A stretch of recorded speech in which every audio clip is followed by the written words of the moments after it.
A very good morning to all of you students. आज हम लोग पढ़ने जा रहे हैं एटमॉस्फेयर के बारे में। हम सभी लोग जानते हैं हमारे एटमॉस्फेयर में सारी प्रकार की गैसेज होती हैं। हम जो जीवन रखते हैं अपना, जितने पशु पक्षी हैं, पेड़ हैं, सब कुछ एटमॉस्फेयर पे निर्भर करते हैं। तो हम आज ये पढ़ेंगे कि एटमॉस्फेयर में क्या क्या होता है। The earth is surrounded by a layer of gas.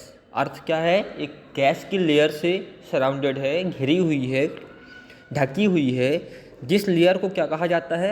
Atmosphere कहा जाता है। This thin blanket of air is an integral and important aspect of the planet. हमारे अर्थ प्लानट के जो बहुत ही मेन इंटीग्रल है, या हम ऐसा बोलें बहुत ही इम्पॉर्टेंट फैक्टर है, वो क्या है? यही एक थिन ब्लैंकेट है एयर का, जो जीवन को यहाँ पे पॉसिबल बना पा रहा है। It provide us with the air. ये हमको क्या देती है? एयर देती है। कैसी एयर? वी ब्रीथ, वो एयर जो हम सांस लेते हैं।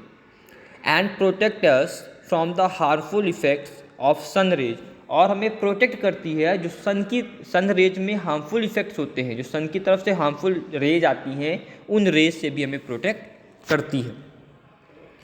The atmosphere extends up to a height of about 1600 kilometre. जो एटमॉस्फेयर होता है उसकी हाइट कितनी होती है? 1600 किलोमीटर्स तक होता है। वो कितना ऊपर तक होता है? 1600 किलोमीटर तक।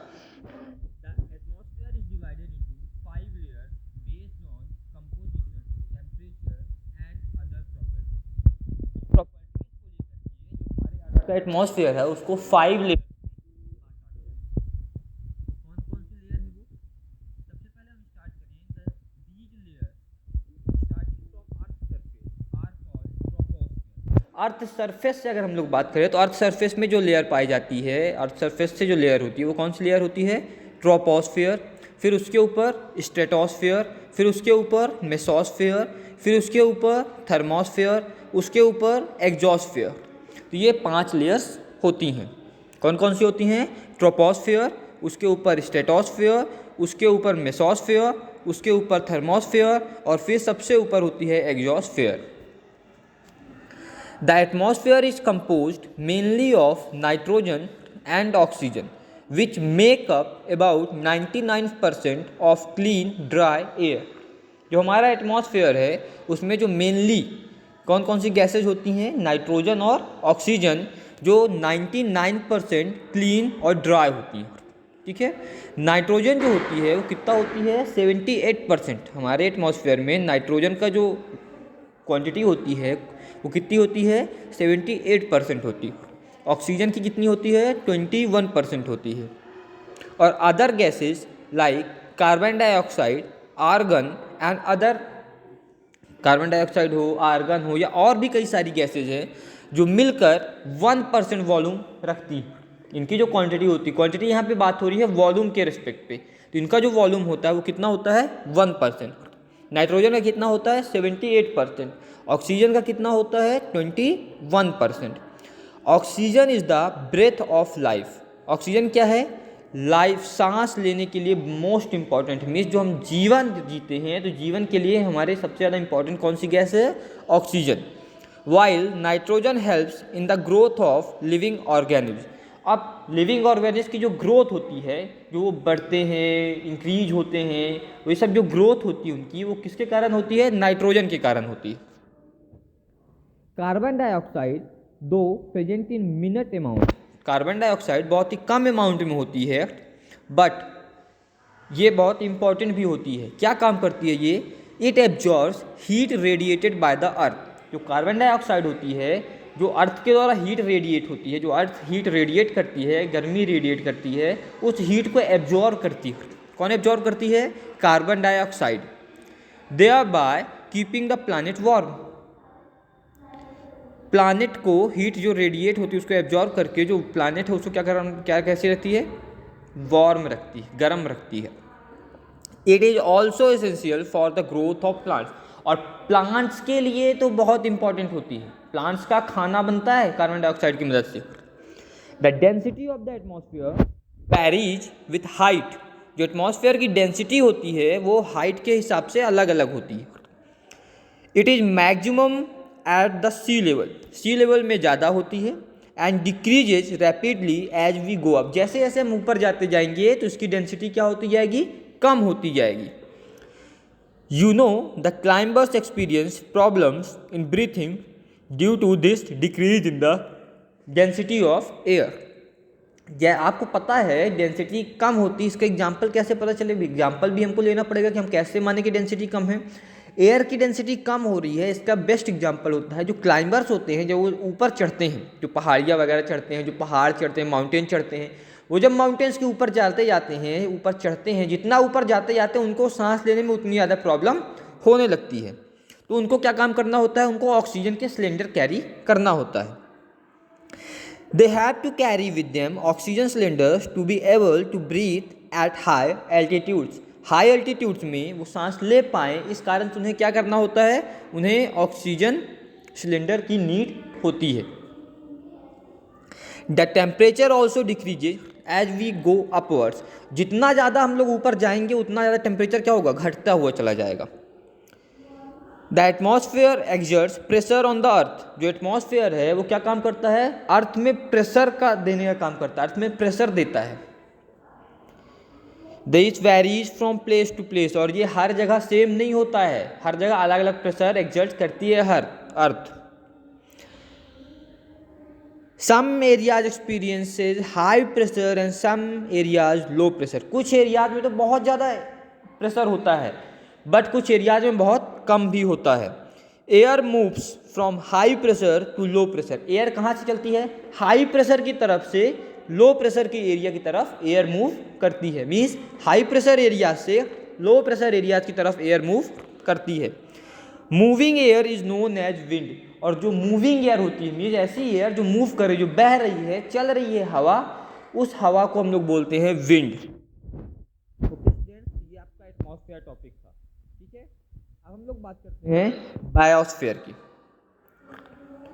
Biosphere the domain of life.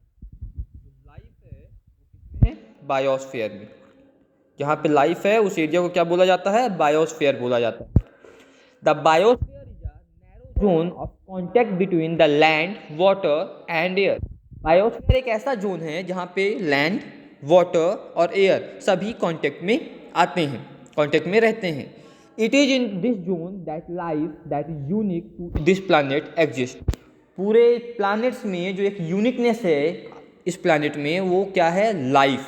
तो यही एक जोन है जहाँ पे लाइफ पॉसिबल होती है. There are several species of organism that vary in size from microbes and bacteria to huge mammal. यहाँ पे बहुत प्रकार के स्पीसीज होते हैं, या ऐसा बोले हम लोग कि बहुत सारे ऑर्गेनिज्म पाए जाते हैं, अलग अलग स्पीसीज के पाए जाते हैं.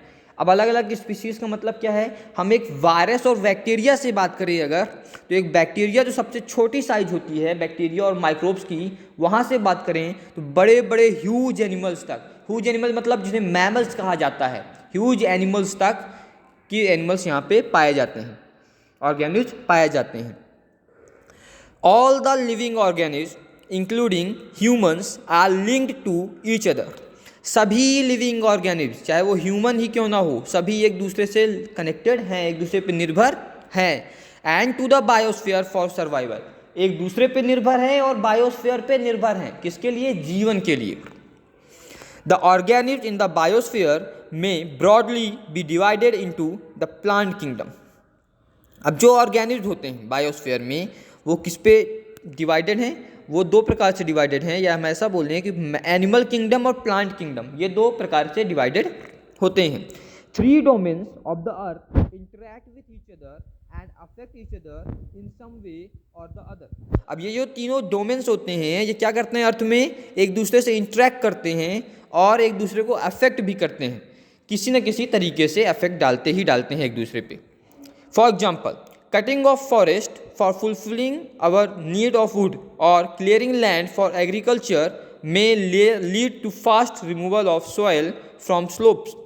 अब हम लोग बोल रहे हैं जो फॉरेस्ट की कटिंग होती है, या हमारे जो लकड़ी वगैरह चाहने के लिए हम लोग फॉरेस्ट काटते हैं, घर बनाने के लिए फॉरेस्ट काटते हैं, एग्रीकल्चर के लिए जो फॉरेस्ट की कटिंग होती है, क्लियर लैंड को क्लियर किया जाता है. इससे क्या होता है, जो लैंड है, सॉइल है, जो स्लोपीय एरियाज होते हैं वहाँ से क्या होती है, वो रिमूव हो जाती है.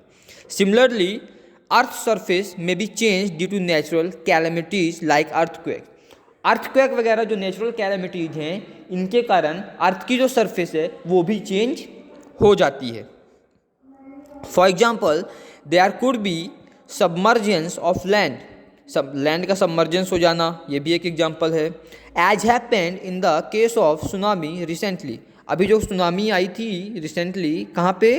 Parts of Andaman Nicobar island, ये सबमर्ज्ड हो गए थे, डूब गए थे पूरे पानी में. मीन्स पानी, सुनामी के कारण पानी में डूब गए, तो ये भी क्या है? चेंज है. सबमर्ज्ड हो गए, लैंड डूब गई पूरी.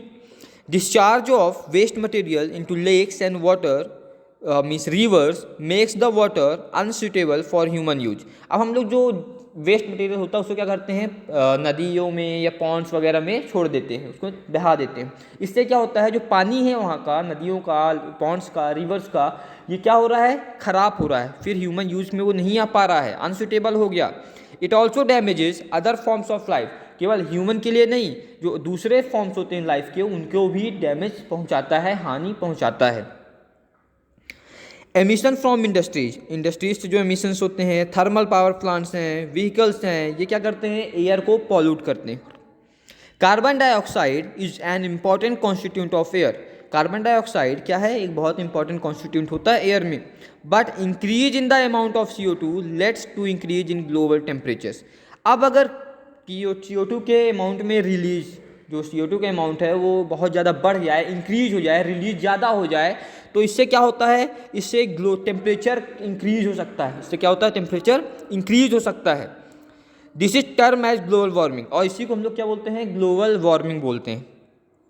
दिस इज दस a need to limit the use of resources of the earth to maintain the balance of nature between the domains. इसी कारण से ये बहुत ज़रूरी है कि जो हमारे रिसोर्सेज हैं उनको हम सुटेबल मात्रा में यूज करें, जितनी नीड है उतना ही यूज करें, बहुत ज़्यादा यूज ना करें, ताकि जो हमारे तीनों डोमेन्स हैं उनमें बैलेंस बना सके.